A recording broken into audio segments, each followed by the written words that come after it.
Jésus leur parla de nouveau et dit, Je suis la lumière du monde. Celui qui me suit ne marchera pas dans les ténèbres, mais il aura la lumière de la vie. Pendant que je suis dans le monde, je suis la lumière du monde. Jésus leur dit, La lumière est encore pour un peu de temps parmi vous. Voyez-vous, le musulman croit en ces paroles, autant qu'il croit en la lumière descendue sur Muhammad. En la vérité, que lui aussi fut comme une lampe éclairante, appelant à la vraie vie, à sortir des ténèbres vers la lumière, tant qu'il fut parmi les gens.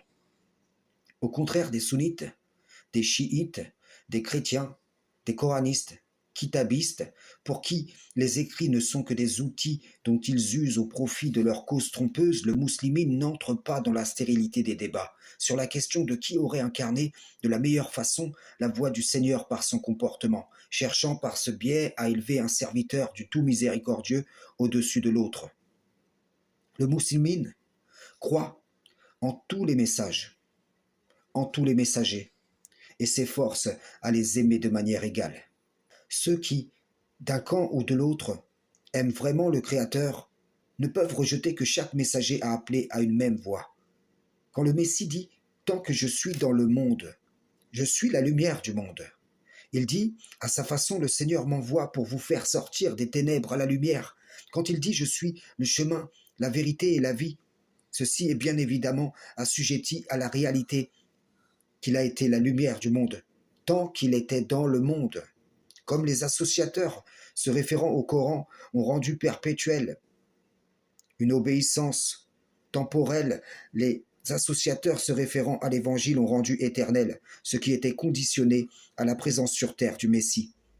Et ce sont ces deux esprits maintenus dans l'opposition qui entretiennent la confusion, chacun des partis manipulant les informations qu'ils détiennent à leur profit. Ma prédication rétablit le Coran dans son esprit originel, de sorte que ceux qui répondent à mon appel peuvent appréhender le reste des révélations dans leur véritable esprit. C'est là que réside la parole commune entre les gens se référant aux écritures abrahamiques. C'est dans le retour au véritable esprit de la parole que vous sortirez des ténèbres vers la lumière, que vous entrerez dans la vraie vie. Je suis pour vous une épreuve spirituelle. Chacun d'entre vous suit sa propre voie, mais qui d'entre vous saura faire corps avec ceux qui reviennent à Allah, avec moi?